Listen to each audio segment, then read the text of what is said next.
Olá, meus queridos amigos, muito boa noite. Muito boa noite, muito boa noite aí para todos vocês. Começando mais uma pílula noturna do nosso amado Evangelho. Você sabe, nossa pílula noturna, hoje segunda, né?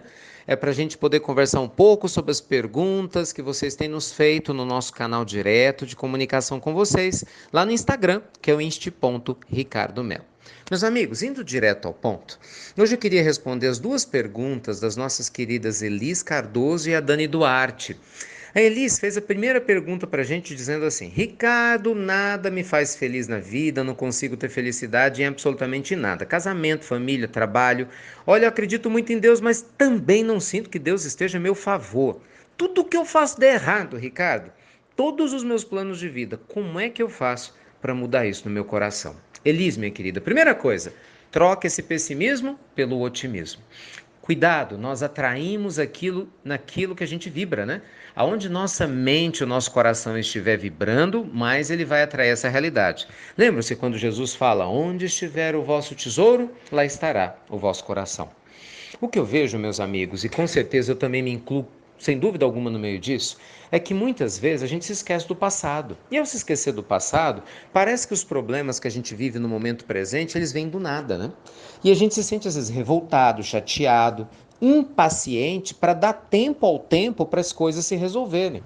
Então, muitas vezes, nós vamos assistir uma pessoa ter um casamento feliz depois dela ter passado por um casamento difícil. Ela faz por merecer isso. Muitas vezes a gente encontra pessoas que dão certo na vida financeira depois que passaram por grandes problemas, onde aprenderam a valorizar a humildade, né, o ato de serem dedicados ao trabalho, quer dizer, granjearam mérito, ganharam mérito para terem o êxito que desejam.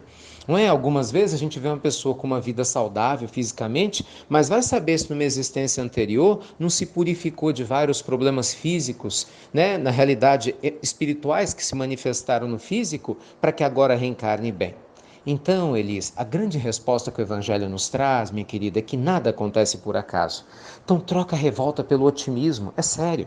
Na medida do possível, procura, ao invés de focar a sua atenção na sua dor ou no que te falta, coloca a sua atenção naquilo que você pode fazer. E nesse sentido, gente, não conheço melhor remédio do que servir.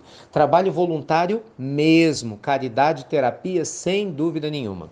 Quando nós ficamos dentro de casas, trancados, vendo televisão, na internet, em WhatsApp, em Instagram, no que for, nossas dores só aumentam, claro, porque o nosso foco está só nela, né?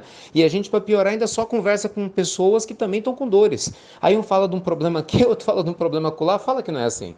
É um adoecendo o outro. Não, procure uma casa espiritual que você conheça, que se sinta bem e vá servir. Por quê? Porque você vai conhecer pessoas que também têm dores, só que elas estão o quê? Se esforçando com otimismo para se doar, para ajudar alguém, para estudar, né, o autoconhecimento, para se libertar de velhos traumas internos, para se libertar de vícios morais. E você pode ter certeza, Elis, que se você internamente começar a mudar um pouquinho para melhor, orar, conversar com seu anjo protetor, com Deus, mas com otimismo, não é com má vontade, não. Saindo da posição de vítima, que a gente tem a mania de se colocar, né? E saindo dessa posição e se colocando na posição de quem realmente deseja dar o próximo passo, você vai certamente sentir como você é protegida e amparada.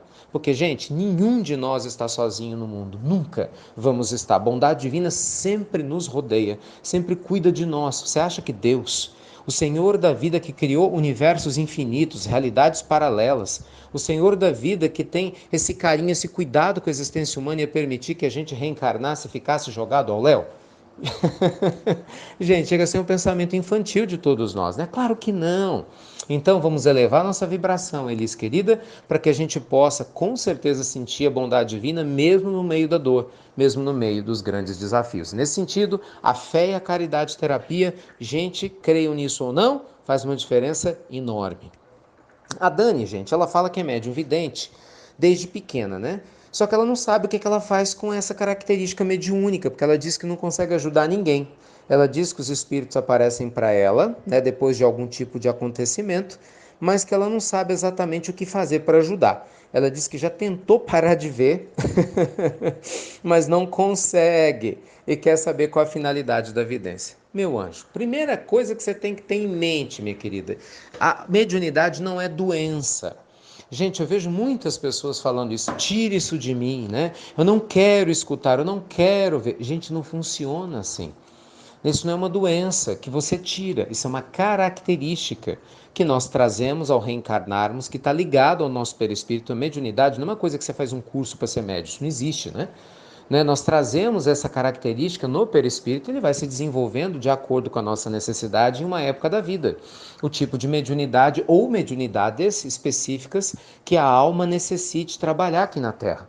Eu vejo, minha querida, pela sua fala, que a sua dúvida se dá porque você desconhece o contexto mediúnico. Então, gente, a orientação não tem como ser diferente. Procure uma casa espírita, porque em termos de mediunidade, não há ninguém no planeta Terra que conheça mais do que a doutrina espírita. É quem estuda sistematicamente a mediunidade, quem tem livros extraordinários baseados na obra de Kardec, um grande e profundo estudioso no campo mediúnico. É onde nós temos as referências extraordinárias da mediunidade abençoada de Chico Xavier, o exemplo mediúnico do nosso amado Chico, de grandes médios ainda entre nós como Divaldo, de outras que já partiram para o mundo espiritual, mas deixaram rastros de luz como Dona Ivone Pereira. Entende? Então, vá a um grupo espírita, porque você vai ver que a evidência é uma bênção. Às vezes você se assusta porque você ainda não sabe lidar com isso. Mas na medida que você for aprendendo, né, ao invés de ser rotulada de esquizofrênica, que é o que muitas vezes outras pessoas, né, fazem ao desconhecer o processo mediúnico, ou de uma pessoa que tenha transtorno mental, você vai ser acolhida e vai entender a si mesma. Eu, gente, não faz muito tempo, conversava com uma pessoa muito querida que durante anos se considerou uma pessoa louca. Por quê? Porque no meio em que ela cresceu, né, sem acreditar na questão dos espíritos, ela via espíritos de uma maneira muito constante e já não conseguia mais viver direito. Né? E na realidade, de loucura não tinha nada, era simplesmente um médium precisando se aceitar e se permitir se tornar um instrumento de Deus para poder aliviar a dor do próximo. E olha que bênção, gente. A mediunidade matou a morte. Gente, vocês têm noção do que é isso? Nossa, eu agradeço todos os dias a minha mediunidade, todo instante, a todo momento. Imagina, né? A nossa relação com a dor existe, mas é muito menor do que, por exemplo, uma pessoa que talvez desconheça a vida do mundo espiritual. Então, não, querido, não fica com medo, não. Pelo contrário, agradeça a Deus essa oportunidade, ainda que você não saiba lidar com ela. Vai estudar. Né? Com certeza uma casa espírita vai te auxiliar e eu sugiro que inicialmente, até para ampliar a sua visão, você estude o Livro dos Espíritos de Allan Kardec. Estude, compre esse livro, você baixa ele na internet, ele é gratuito, leia as perguntas. Lá não vai ter tanto sobre mediunidade, mas vai ter sobre as leis do mundo espiritual. Acho que é o primeiro passo para você perder seu receio e até para te trazer mais curiosidade, desejo de estudo, que você vai saciar essa sede numa casa espírita responsável, adequada, que eu tenho certeza absoluta que vai te acolher com todo carinho. Tá bom?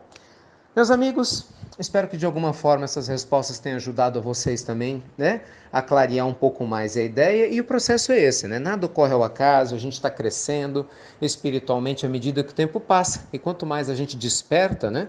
Para a luz divina e para as características que nós temos no hoje, que nós podemos trabalhar em nosso favor, do nosso crescimento espiritual, mais a gente sai da posição de vítimas da vida para a posição de quem vai conscientemente construir uma existência de paz e luminosidade. Tá bom?